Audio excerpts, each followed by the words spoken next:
Hey everybody, it's Chief Chuck. Welcome to Saturday. So yeah, is it always cold and windy here in Maryland? Yes. Why? Maryland blows sometimes. Ah. Anyway, wanted to take a Saturday afternoon, sit here and on my deck out back, tell you a little story about leadership. One of the first lessons I learned as a leader. I've told this story several times here recently to some young new people that I've been interning and mentoring at work.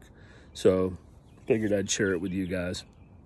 So one of the first things I learned about leadership was from my dad, obviously. My pop was a great guy.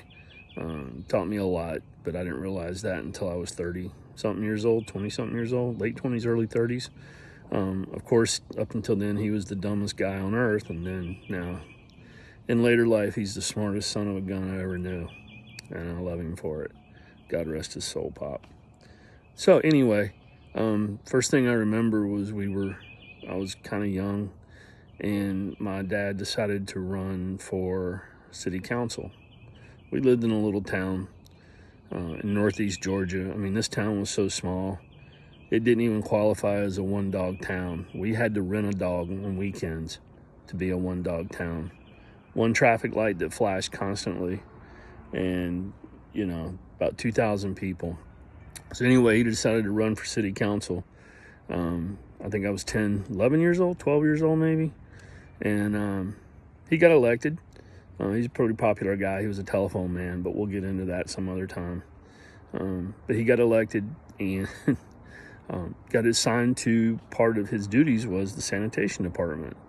So my dad got up real early one Saturday morning, and I was watching cartoons. I said, "Where are you going?" He goes, "I'm going to ride the trash truck."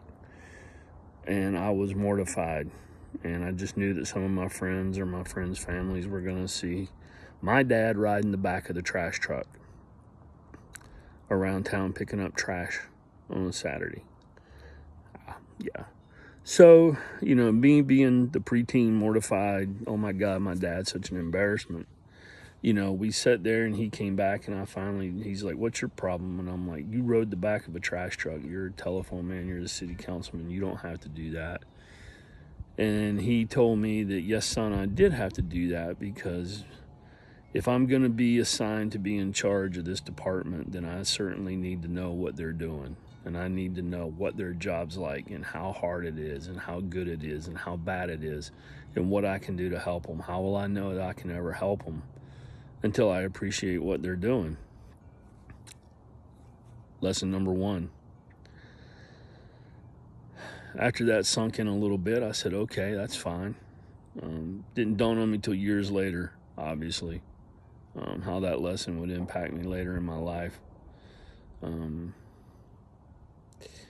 So as we got to talking about it, it still mortified me a little bit. And then finally one day my dad told me, he goes, "Son," he goes, "Andy, our friend he's a big time lawyer." "Yes, sir." He goes, "I tell you what," he goes, "if Andy didn't come to work for 2-3 weeks, a month, and the guys that ride the trash truck didn't come to work for 2-3 weeks, a month at a time, who do you think would notice? Who would be noticed and missed the most? The lawyer that nobody really ever sees, or the people whose trash doesn't get picked up for a month?" The lesson out of that is your title isn't always as important as what it is that you're doing, and what you're doing, while it may seem menial, may be the most important thing that you need to be doing right then and there. And the other thing that you have to remember is you're never too good to work hard. You're never too good to get your hands dirty. And if you're going to be a leader, don't ask people to do something that you're not willing to go out there and do yourself.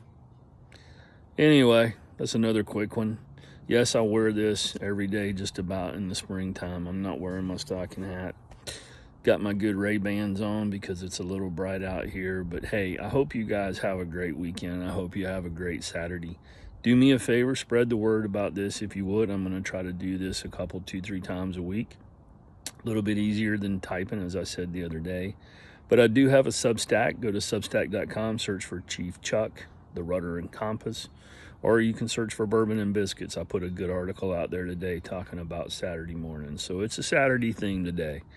Anyway, have a great weekend. Hope you guys have a good day. Remember to lead forward and Semper Fortis.